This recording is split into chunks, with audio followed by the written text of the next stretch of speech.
Hi, I'm Randolph Miller, and welcome to Bounce Around Charleston. We have an exciting show for you today. We have Scott Watson of the Cultural Affairs Department for the City of Charleston, and State Representative Wendell Gilliard, District 111. He'll be here to talk about Project Cool Breeze. All that for you right here on Bounce Around Charleston. Well, today with me, my first guest is the Charleston Director of the Cultural Affairs Department, Scott Watson. Welcome to Bounce Around Charleston. Thank you so much, Robert Miller. Okay, with the pandemic in the past year, a whole lot of things culturally were put on hold. But I know that this year things are sort of simmering down. And I know people are wondering what's happening in your department. What can you tell us? Well, it's been quite the year, as everybody will report. And fortunately, we're just coming out of Spoleto and Piccolo Spoleto earlier in June. The mayor used the opening press conference for that festival to say that we were done with COVID. I know there's a little bit of guidance that we still need to adhere to, but the spirit remains the same, that we really want the arts to be an opportunity for people to come together, to celebrate, and to reconnect. And we had a great run during Piccolo Spoleto. We're about to do a 4th of July celebration out at the ballpark with Charleston Symphony, Charlton Singleton, and Kiana Parlor. So we have 6,000 people planning to spend the evening of 4th of July together. Wow. Safely. And that's testament to the science of vaccinations and safe protocols. But we're excited that, as you said, things seem to have simmered down. We know it could always boil over again, so we need to be on our guard. But we're going to continue working to create community opportunities to come together through the arts and culture, share what makes Charleston a special place, share what makes each individual here a special member of that community, and more importantly, start to get back onto a calendar that feels like normal. So, okay. Well, that's my next question to you, because I know we're always looking forward to the MOJA Arts Festival with the street block dancing and the vendors and oh my gosh, the movement. So what's happening with that?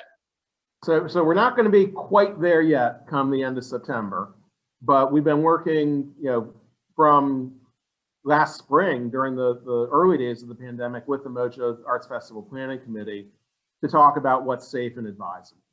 And there are certain events that we don't think are really good options for 2022 or for 2021, and that we'll wait for 2022 on something. So reggae block dance at Brittle Bank Park with open admission and not being able to know who was there, and vendors that may be coming in from out of town. We feel that's just a little bit too risky, but it doesn't mean there won't be reggae. We're going to bring reggae out to some neighborhood parks where we'll know the folks that were there. And it might even be reggae in the neighborhood parks where the musicians live. So expect to see some familiar faces, Cheo and Osei Chandler, I'm sure will be making the rounds. Basil Punsalon from our office. Wouldn't be surprised to see him both helping put up the show, but maybe also performing with his reggae band, Well Charged. And another event that we're putting on hold is the Community Tribute Luncheon. And that's just recognizing that many of the honorees are, in advanced years and may be in a higher risk for exposure to the virus. And we do know that even if you are vaccinated, that doesn't make you invincible. So the decision was, if we could do a larger tribute luncheon in 2022 and still catch up with everybody who's been, designated, that suits the planning committee's request better than trying to do something small or something virtual. Everybody wants to be together in person, and that's exciting. And we will have a program for MOJA that keeps a lot of that together. And so what would you say to the community? What can we do to help make these situations work? Well, I think just, be willing to come out when we invite you. It's not the city inviting you, it's MOJA. So we're taking the artist concerns first and foremost. And if you're not hearing that, first class band is, not going to do a harbor cruise, that's because we don't feel it's safe to put Lance and the band in that, obliged position to have to perform in close capacity.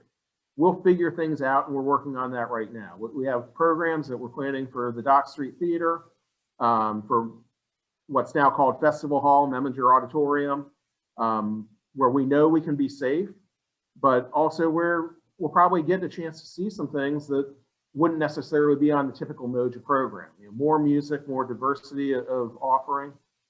And then one of the anchors that we're working on is we've been working with Art Forms and Theater Concepts now for months. They want to do theater in the park. So on the closing weekend of October 8th and 9th, we actually anticipate having a free to attend Art Forms and Theater Concepts production outdoors. We will have a rain venue, but Art Gilliard's hard at work already. They're doing the auditions and casting, and we're hopeful that that will give people a chance to come out. But if they weren't going to feel safe, tucked into a middle seat at the Dock Street, hopefully in the fresh air in a beautiful Charleston Park setting, that'll be more to their taste. And then there's some other things that we'll try to piggyback with. We're talking to Second Sunday on King. We think that some of the things we normally would do at a Heritage Day event would suit really well over there. We'd also love to work with the Convention and Visitors Bureau to do something up at the renovated Visitor Center. So we're just thankful to have the opportunity, and we're listening to the artists. When you said, what can people do? People can contact our office, 843-724-7305, and share their ideas, their suggestions. You have a great spot for a neighborhood park in James Island or Johns Island, let us know about it. You know what? I was about to ask you that question because I want to know, what are some other events that will be coming to Charleston? Well, mostly it's going to be Charleston putting up work for Charleston. That we're still in the early days of the touring attractions wanting to book. A lot of them put things on hold until they have a cleaner line of sight, and probably until tickets can be a little bit more expensive and be bigger capacities. But we're planning to really work, as we did during Piccolo Spoleto this year, to work with the artists we have locally. And that will be everything from, a partnership with the Housing Authority to put on a great outdoor program at the Enston Homes. We were just there earlier in June and had a lovely night out there. With the Plantation Singers and Sasha and the Dream Team Band. But we also want to do things that are new. And one of the things that we're really looking forward to is an opportunity to pursue some public art projects that we would not have necessarily done in past years, but that the pandemic provides the pause for us to recalibrate and realign. So when the public comes to some of these events, what are the safety measures that are put in place? Well, we'll be following whatever is current by the time we get around to September. I think we've seen that with vaccinations, a lot of the mask requirements are falling by the wayside, but we'd encourage those in higher risk groups to follow the protocol that suits them. Mostly, we'll just be trying to, have a way to contact people. And that's a good thing to do anyway, because the other thing that's been disruptive to MOJA in recent years has been the weather. I think we've had 5 named storms in the past 7 years on top of the pandemic that have either fallen right during the time when we're selling tickets or during the actual run of the festival. So it doesn't hurt us to have a way to get in touch with you and say, hold up, we're not going to have the show at 6 o'clock tonight. We're going to have it 3 days later, or we're going to have it in 2 weeks if it's a more significant disruption. And okay, so if the public wants to get in contact with you to give their input, where can they contact you? So we love hearing from people via phone, and that number is 843-724-7305.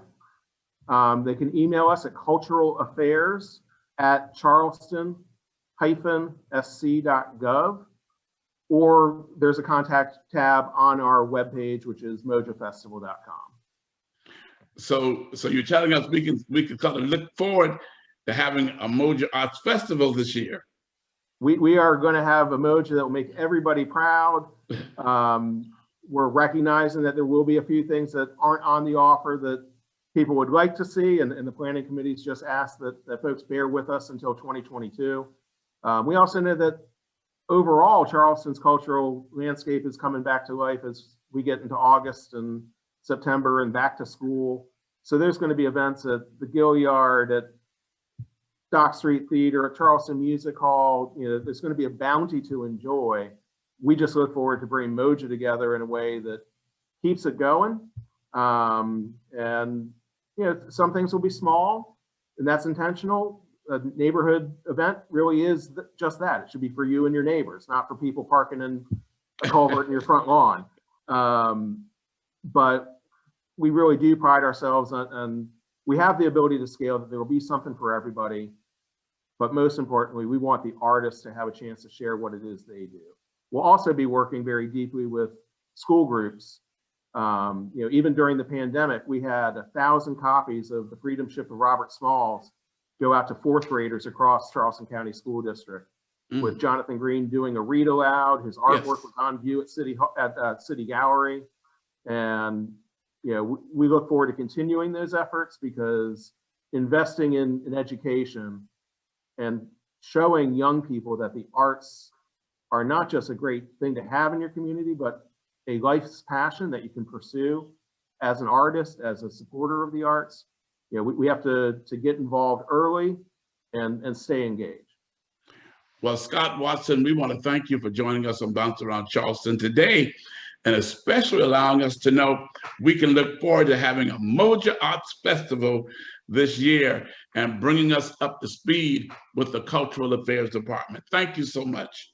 Thank you so much, Reverend Miller. It's always a pleasure to see you, and we'll look for you on Bounce Around Charleston. Okay, you've heard it right here on Bounce Around Charleston. Stay tuned for Wendell Gilliard, Project Cool Breeze, right after this break.